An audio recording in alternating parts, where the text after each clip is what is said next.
Ibyishimo ni ubumuntu, ni nk'urumuri rutazima, iyo usangije abandi nawe urasanganirwa. Ibyishimo nyakuri bituruka mu kumva neza abandi no gusangira no kwishimira ibyiza biri muri twe. Ibyishimo si ibintu wigurira hanze, ahubwo ni umuriro w'imbere mu mutima. Ni nk'urumuri rutazima, rutanga ubushyuhe ku bandi rukagumisha muri twe. Kwishimira ibyo ufite no kubisangira n'abandi, bikora ku mutima wawe bikagufasha kugira ubuzima bwiza. Ndagushimiye wamaze gukora subscribe, nawe ugiye kuyikora nonaha. Njye ndi Turu. Iyi ni Hozo TV. Ndashima Imana yongeye kuduha umwanya wo guhurira hano, twige kandi twiyubake mu marangamutima. Wowe utameze neza uyu munsi, komera ejo ni heza, menya ko mu isi ibyiza n'ibi bihora bisimburana. Abahanga babivuze ukuri ko ubumuntu ari urumuri rutazima, iyo usangije abandi nawe urasanganirwa. Urugero rwiza, iyo ucanye buji imwe, urumuri ruba rukeya, ariko iyo ucanye indi ya kabiri urumuri ruriyongera. Icyiza kurusha ibindi ni uko ya buje ya mbere itazima cyangwa ngo igabanuke, ahubwo umucyo uba mwinshi uganza umwijima. N'ubuzima ni uko, iyo usangiye n'abandi ibyishimo mwese muraryoherwa kimwe, muraseka mukishima. Iyo ari inkuru ishimishije, niyo ari igikorwa cyiza, ukoze igikorwa arishima kandi n'ugikorewe nawe akanyurwa. Nk'uko Bibiliya ibivuga mu Byakozwe n'Intumwa umurongo wa 20:35, havuga ngo gutanga bizana umugisha kurenza guhabwa. Ndashaka ko dufata umwanya tugatuza tugatekereza ku kintu gikomeye cyane mu buzima bwa muntu, amarangamutima yitwa ibyishimo. Reka twifashishe inkuru ngufi y'umuntu witwa Ta. Yavutse nk'abandi bana, yaje gukura, yari umuntu wicisha bugufi kandi ukunda kwibaza byinshi mu buzima bwe. Yumvaga ko azabona ibyishimo nyuma yo gusoza amasomo, akazi, amafaranga menshi cyangwa amaze gushinga urugo, akaba mu nzu ye bwite yiyubakiye. Ibi niko yibwiraga. Akagira abana, ibyo byose yabibonaga nk'izingiro ry'ibyishimo bye. Agomba gushingira ahari kuko imyaka yashize indi igataha. Yabonaga ko ibyo kubikomeza kubigeraho biri kumutindira, kandi nta byishimo bihoraho. Yabonaga ahubwo yarahoraga abishakisha. Benshi muri twe twiruka inyuma y'ibyishimo nka Ta, twibaza ibibazo byinshi, ariko se ibyishimo bishakirwa he? Biboneka bite? Biterwa n'iki? Bimara iki? Umunsi umwe Ta yicaye mu busitani bw'itorero, yumva umusaza wari wicaye iruhande rwe abwira umwuzukuru we ati, ibyishimo ntago ari ibyo dutegereza ejo, ahubwo ni icyemezo cyo kubaho none. Mu byiza biri imbere yacu, uyu munsi byo byamuteye kwibaza, ese koko ibyishimo byanjye biri mu byo ntegereje cyangwa biri mu byo mfite ubu? Uyu munsi ucyumviye inkuru, ibibazo bya Ta bigiye gukemuka. Bana natwe kandi subscribe, like, share, ukomeze gusobanukirwa byose utari uzi cyangwa utajyaga witaho. Ibyishimo ni iki? Reka dutangire ku kibazo cy'ingenzi Ta yabajije umusaza. Yaramubajije ati, ibyishimo ni iki? Umusaza yatangiye kumusobanurira ko ibyishimo atari ibintu bifatika, ahubwo ari imyumvire. Ibi byatumye Ta yibuka ko hari indirimbo yakundaga kumva ikamuhumuriza.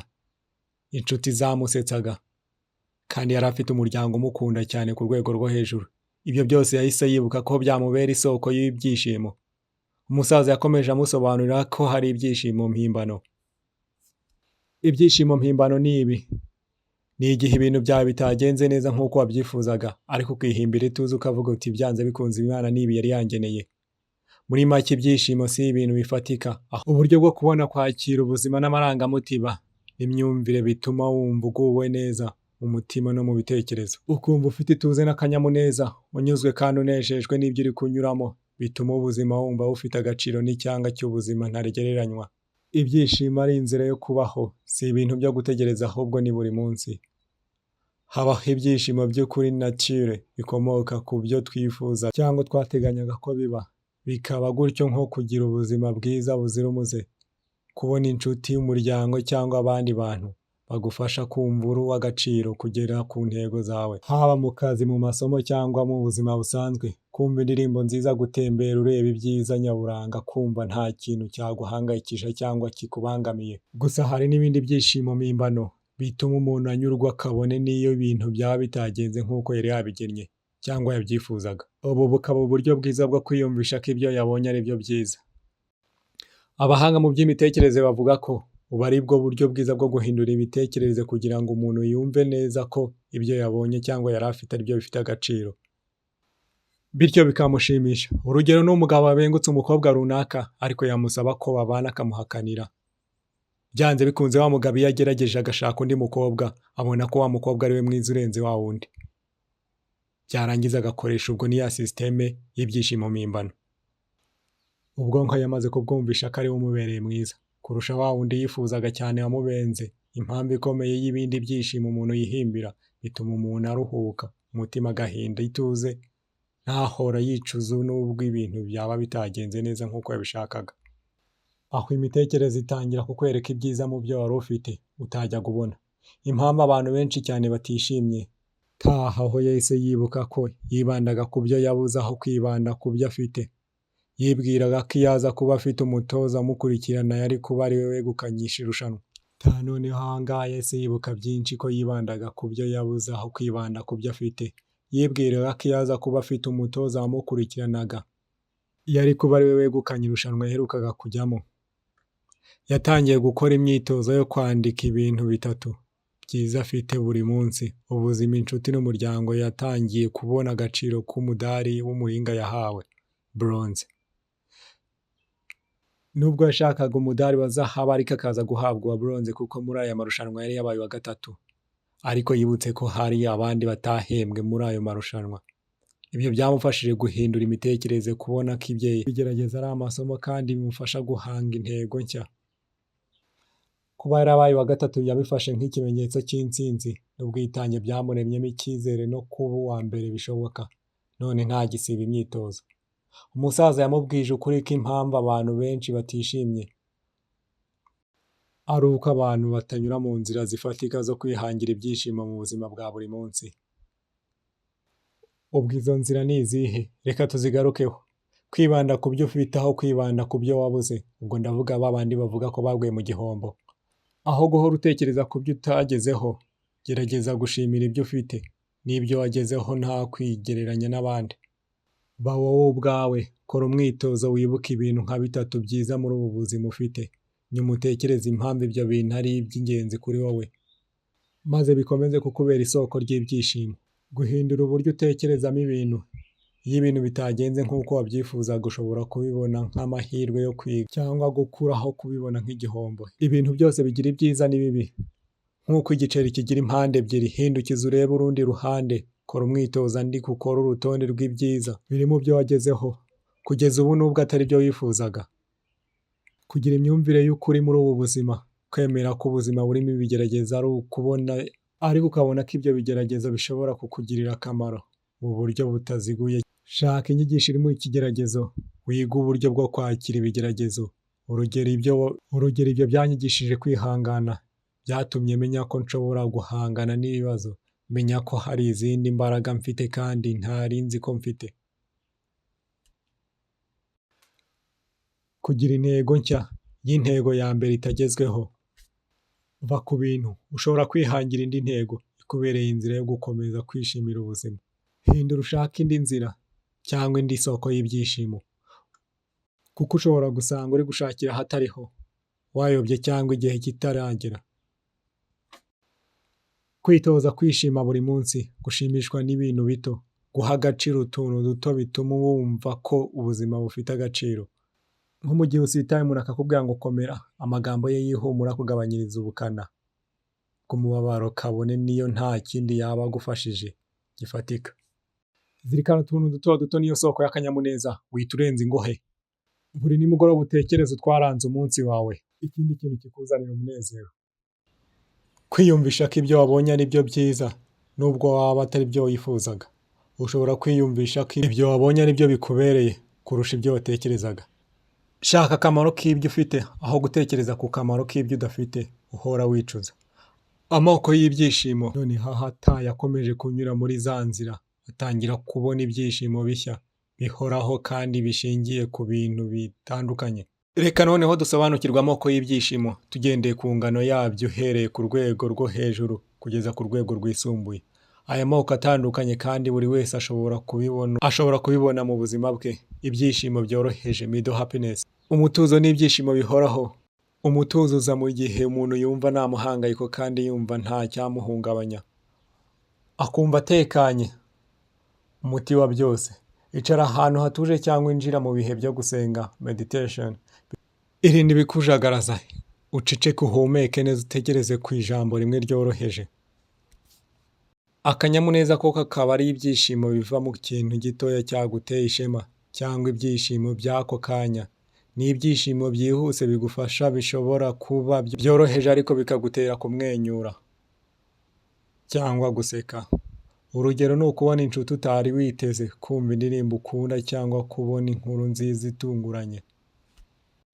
Tayo yakomeje agira ati, uyu munsi nashatse kwibuka nubwo ntari mfite byose. Mfite ubuzima bwiza kandi ndatekanye. Mfite inshuti zinyitaho kandi mfite aho mba hatuje. Ibi byose birahagije kugira ngo numve ko ubuzima bwanjye bufite agaciro. Ndanyuzwe. Iyi ni imvugo y'umuntu wemeye ko ibyo afite bihagije bikanamubera isoko y'ibyishimo. Made happiness, ibyishimo byo hagati, umunezero. Umunezero ni ubwoko bw'ibyishimo bujyanye n'ibyishimo byimbitse, bikomeye kandi bihoraho. Ni igihe umuntu yumva ubuzima bwe bufite icyerekezo n'agaciro, afite ishema kandi anyuzwe n'uburyo burenze akanyamuneza k'ako kanya. Isoko y'umunezero. Umuryango, umuntu wicaye hamwe n'umuryango we akumva urukundo, ubusabane n'ituze. Nta kintu kinini cyabaye ariko akumva ko ari kumwe n'abamukunda. Ibi bimuzanira umunezero. Kugera ku ntego. Umuntu wize imyaka myinshi akarangiza amasomo ye akabona impamyabumenyi, ibyo bimuha umunezero wimbitse kuko ari urugendo rurerure asoje. Umutuzo w'imbere urambye. Umuntu wigeze guhangayikishwa n'ibibazo bikomeye ariko nyuma akabasha kubyakira no kubisohokamo. Iyo yumva ko yatsinze y'ibigeragezo ibaye umunezero. Gukora ibikorwa bifitiye abandi akamaro. Umuntu ufasha abandi mu gihe cy'akaga akabona ubufasha bwe bwagize akamaro. Ibyo bituma yumva afite agaciro, bikamuzanira umunezero. Noneho ibyishimo bikomeye. Umunezero ukabije. Umunezero ukabije ni ibyishimo bikomeye cyane bigera ku rwego rwo hejuru cyane kurusha ibyishimo bisanzwe. Bikaba nk'ikirenga cy'ibyishimo byose umuntu ashobora kugira. Ni igihe umuntu yumva afite ishema, akanyamuneza n'ituze rikomeye ku buryo mu mubiri no mu bitekerezo, kandi umuntu aba yumva ubuzima bwe bwuzuye kandi nta muhangayiko afite. Akagira icyizere gikomeye. Akenshi bigaragarira mu kumwenyura, guseka, kurira amarira y'ibyishimo cyangwa kugira amarangamutima y'ishyaka. Nubwo bishobora kuba iby'igihe gito, bigira ingaruka zikomeye ku mutima. Urugero rw'umunezero ukabije. Umubyeyi ubonye umwana we uvutse nyuma y'igihe kirekire ategereje. Umuntu watsinze ikizamini gikomeye cyangwa akabasha kugera ku ntego yari amaze imyaka myinshi akurikirana. Umuntu ubonye amahirwe akomeye atari yiteze, nko kubona akazi yifuzaga cyane cyangwa guhura n'umuntu ukunda cyane, nk'urugero uhuye na Cristiano cyangwa undi muntu ukomeye. Ibyishimo bidasanzwe. Kwishima birenze urugero ibinezaneza. Ni ubwoko bw'ibyishimo bidasanzwe byimbitse, bifitanye isano n'ubuzima bw'umwuka cyangwa ibihe bikomeye cyane. Ibinezaneza ni uburyo bwo kumva ibyishimo byuzuye mu mubiri wose, bikagera ku rwego rwo kumva nta muhangayiko, nta kababaro, ahubwo ari umunezero wuzuye umuntu watsinze intambara ikomeye mu buzima. Nko kurwanya indwara cyangwa kugera ku ntego ikomeye cyane, ukumva ufite ibyishimo birenze urugero, bigera ku rwego rwo hejuru ku buryo umuntu yumva asa n'urenze imipaka y'ubuzima busanzwe. Yitoje gushimira buri munsi, kwibanda ku byiza aho kwibanda ku bibazo, gusabana n'inshuti, kwita ku buzima bwe no guhanga intego nshya. Yatangiye kwemera ko ibigerageza ari inzira yo gukura no gutera intambwe mu buzima. Kuko ubu dusoje inkuru bavuga ko yamaze kwegukana umudari wa zahabu inshuro zirenze 3. Ariko iyo aramuka awubonye kuri ya nshuro ya mbere yajyaga mu marushanwa, byashobokaga kumutera kwirara, kumva karenze, bikamutera gucika intege. Bityo ntashyire imbaraga mu myitozo. Ibyishimo ntibipfa kuza, biraharanirwa, ukanabikorera rimwe na rimwe. Kugira ngo umuntu asigasire ibyishimo, kubyitaho no kubibungabunga igihe kirekire, bisaba imyumvire n'imyitwarire igamije kubibungabunga mu buzima bwa buri munsi. Ibyishimo ni nk'indabo, bisaba kubihora hafi no kubibungabunga kugira ngo bikomeze kumera neza. Kwitoza kwishimira ibintu bito n'ibikomeye bigufasha kumva ko ubuzima bufite agaciro. Kwibanda ku byiza aho kwibanda ku bibazo Nubwo ubuzima burimo ibigeragezo, kwitoza kubona ibyiza mu byo ufite bigufasha kudatakaza ibyishimo, kugira ubusabane n'abandi. Inshuti, umuryango n'abantu bagufasha kumva ko uri uw'agaciro ni isoko ikomeye y'ibyishimo bihoraho. Kwita ku buzima bw'umubiri n'ubw'umutima, imyitozo ngororamubiri, urugero kurya neza, gusinzira bihagije, kwitoza umutuzo meditation, gusenga bifasha gusigasira ibyishimo, kugira intego n'icyerekezo. Intego z'ubuzima zituma umuntu yumva afite icyerekezo, bigatuma ibyishimo bihoraho. Intego z'ubuzima zituma umuntu yumva afite icyerekezo, bigatuma ibyishimo bihoraho. Kwemera ko ubuzima burimo ibigeragezo, kwakira ibibazo nk'amahirwe yo kwiga no gukura, ibi bituma ibyishimo bitangirika. Umwitozo w'icyumweru cyo gusigasira ibyishimo, yahise ashyiraho gahunda y'icyumweru, kwandika ibyamuteye kumwenyura, gushimira inshuti, gufata umwanzuro, gufata umwanya wo gutuza, guhagarara ku ntego nshya, gusabana n'umuryango we, kwiga ku kigeragezo no kwishimira ubuzima muri rusange. Ibyo byamufashije gusigasira ibyishimo mu buryo buhoraho. Uburyo bworoshye bw'imyitozo bwatumye asigasira ibyishimo mu buryo buhoraho. Buri munsi w'icyumweru agakora igikorwa gifite akamaro mu kubaka ibyishimo. Umunsi wa mbere akora urutonde rw'ibintu bike byamuteye kumwenyura, kugira ngo amenye ibyo agomba kwitaho mu cyumweru gitangiye. Umunsi wa kabiri ashimira abantu bake bamunesheje mu buzima bwe mu cyumweru gishize. Umunsi wa gatatu afata iminota mike yo gutuza no guhumeka neza. Umunsi wa kane yandika intego ntoya nshya kandi ashaka kugeraho. Umunsi wa gatanu asangira akanyamuneza n'inshuti ze cyangwa agasabana n'abo mu muryango we. Umunsi wa gatandatu yandika ikigeragezo yahuye nacyo n'inyigisho cyamusigiye. Umunsi wa karindwi afata umwanya wo gushimisha ubuzima bwe muri rusange, kugira ngo yibuke ko ubuzima bwe bufite agaciro, bityo agasigasira ibyishimo bihoraho.